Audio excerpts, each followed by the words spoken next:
నిర్వాహకులు చెప్పి మరి దురదృష్టకరమైన సంఘటన. అతను మేము కలిసి పాల్గొనడం, రాజకీయ ప్రత్యర్థి జోగి రమేష్ బాబు. ఇది సోషల్ మీడియాలో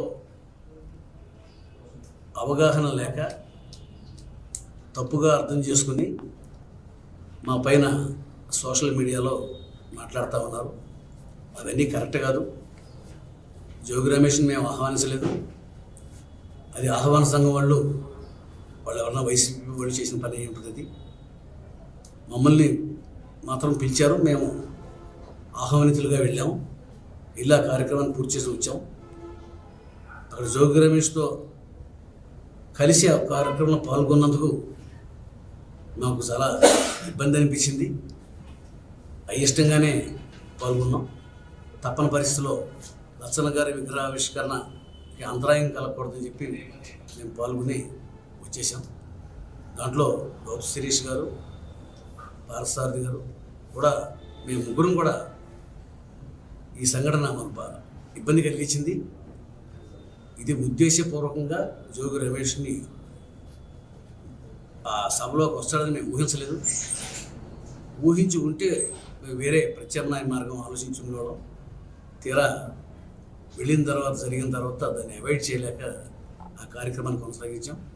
దీనివల్ల పార్టీ శ్రేణులు కొంతమంది అపోహలు పడి ఉంటారు, ఇబ్బంది పడి ఉంటారు. ఇది ఉద్దేశపూర్వకంగా జరిగింది కాదు. జోగి రమేష్ని మేము ఆహ్వానించలేదు. జోగి రమేష్తో మాకు ఏ రకమైన సంబంధాలు లేవు. అతను మాకు రాజకీయ ప్రత్యర్థి. ఇది అనుకోకుండా విగ్రహావిష్కరణలో అనుకోకుండా ఒకే కార్యక్రమంలో పాల్గొల్సి రావడం దురదృష్టకరం. దీని గురించి సోషల్ మీడియాలో అర్థం చేసుకోలేక రకరకాలుగా పోస్టింగ్ పెడతా ఉన్నారు. ఇది కాదు. ఇది మేము పార్టీకి విధేయులు. గౌతు లచ్చన్న గారు అమ్మాయి మనవరాలు శిరీష్ కానీ, పారసారథి గారు కానీ, మేము కానీ తెలుగుదేశం పార్టీకి ముఖ్యమైన నాయకులు. మేము విధేయులు. ఆ పార్టీ శ్రేయస్సు తప్ప మాకు ఎవరి శ్రేయస్సు మాకు ముఖ్యం కాదు. చంద్రబాబు నాయుడు గారికి, వారి కుటుంబానికి నేను రాజకీయంగా చాలా అభిమాని. నేను పార్టీ కోసం, పార్టీ నాకు చాలా అవకాశాలు ఇచ్చింది. పార్టీకి ద్రోహం చేసే పని నేను ఎప్పుడు చేయను. ఇది యాదృచ్ఛికంగా అనుకోకుండా జరిగింది, అయిష్టంగా జరిగింది. మేము దీన్ని ఇష్టపూర్వకంగా ఏమీ భావించలేదు. చాలా మళ్ళీ ఇటువంటి సంఘటన పునరావృతం కాకుండా, రిపీట్ కాకుండా జాగ్రత్తలు తీసుకుంటాం. ఎవరైనా ఆహ్వానిస్తుంటే ఆ ఆహ్వానానికి ఎవరెవరు వస్తున్నారు, ఎవరెవరిని పిలవాలి, అది మేము నిర్దేశించి ఇటువంటి సంఘటన మళ్ళీ పునరావృతం కాకుండా చూసుకుంటాం. దయచేసి కార్యకర్తలు కానీ, లేకపోతే సోషల్ మీడియా రాసేవాడు కానీ అర్థం చేసుకోవాల్సిందిగా కోరుతాం.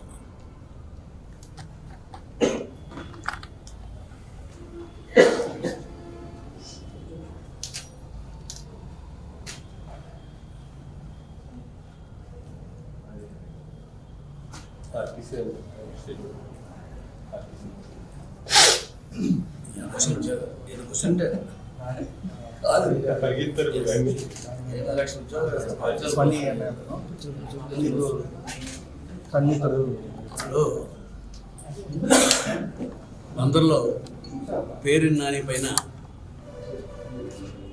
బియ్యం దొంగతనం కేసు ప్రభుత్వం విచారణలో ఉంది. ప్రభుత్వం అన్ని చర్యలు తీసుకుంటుంది. దొంగతనం చేసి డబ్బు కట్టేసినంత మాత్రాన దొంగతనం కేసు పోదు.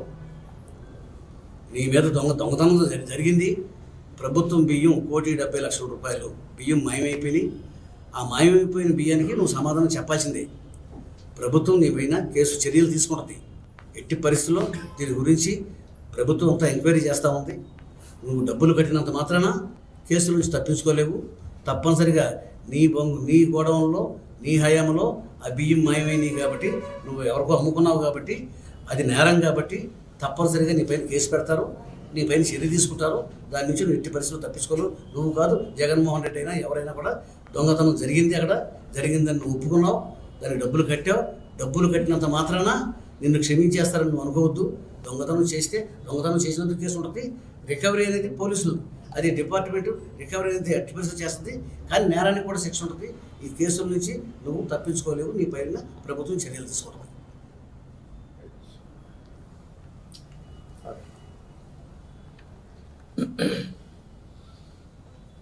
సార్, ఆర్టీసీలో కొత్త బస్సులు ఎప్పటి నుంచి ప్రవేశపెడుతున్నారు సార్? ఏపీఎస్ఆర్టీసీలో సుమారుగా 11,000 బస్సులు ఉన్నాయి.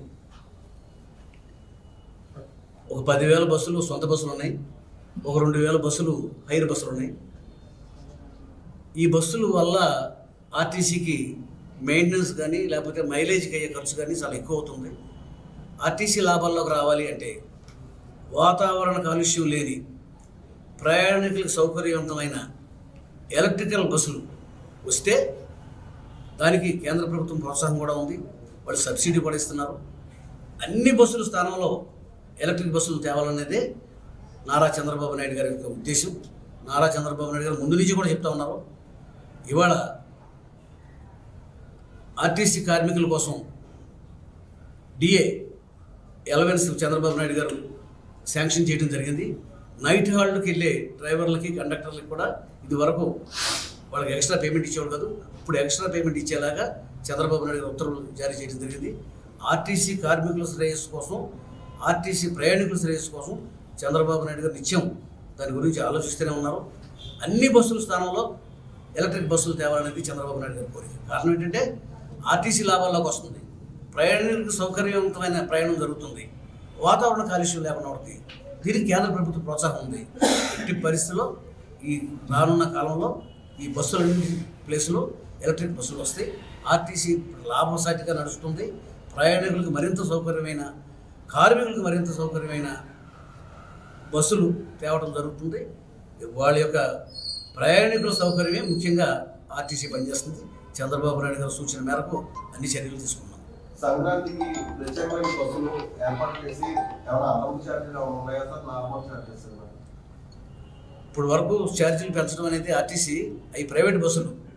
ఇవాళ 500 రూపాయల టికెట్ని కాకపోతే 1000 రూపాయలు చేయడం, 2000 చేయడం అనేది ప్రైవేట్ బస్సులు చేస్తారు. ఆర్టీసీ ప్రయాణికుల సౌలభ్యం, వాళ్ళ మీద భారం పడకుండా ఉండాలి, సౌకర్యవంతమైన ప్రయాణం ఉండాలి, ఆర్థికంగా భారం పడకూడదు అనేది ఆర్టీసీ యొక్క ధ్యేయం. ధరలు పెరగకుండా ప్రయాణాలు ఏర్పాటు చేయడం జరుగుతుంది. తెలంగాణ గవర్నమెంట్ సంక్రాంతి బస్సులకి రాను పోను 2 సార్లు ఒకటేసారి బుక్ చేసుకుంటే 10% రిబేట్ అనేది ఇస్తుంది సార్, డిస్కౌంట్ అనేది ఇస్తుంది. మనకి కూడా 2 ఒకటేసారి చేసుకుంటే అడ్వాన్స్డ్ గా ఏమైనా కన్సెషన్ అనేది ఇస్తారు. దాని గురించి వాళ్ళతో మనం కూర్చొని చర్చలు జరపాలి. చర్చలు జరిపి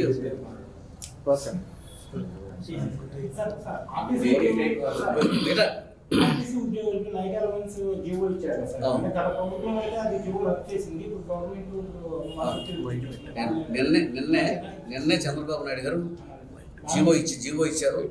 నైట్ హాల్ట్ చేసే కండక్టర్లకు కానీ డ్రైవర్లకు కానీ అదనపు అలవెన్స్ ఇచ్చేలాగా గత ప్రభుత్వం రద్దు చేసింది. చంద్రబాబు నాయుడు గారు దాన్ని మళ్ళీ ఆ యొక్క కార్మికులకి ఆ యొక్క అలవెన్స్ ఇచ్చారు. ఇప్పుడు 3 రోజుల బస్సు పామర్లోకి వస్తుంది, అదే ఎక్స్టెన్షన్ చేస్తే మెచ్చిపట్నంలోకి వస్తుంది. ఒక 1-2 ఒక 2 టైమ్స్ చేస్తే మంచి రెస్పాన్స్ ఉంటుంది. అంటే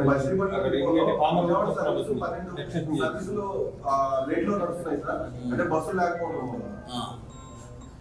వాటిని ఏమైనా ఎక్స్టెండ్ చేసుకుంటే దాన్ని ఏమైనా తగ్గించుకోవడానికి మనకు అవకాశం ఉంటుంది. మన డిపోకి ఆదాయం చూద్దాం.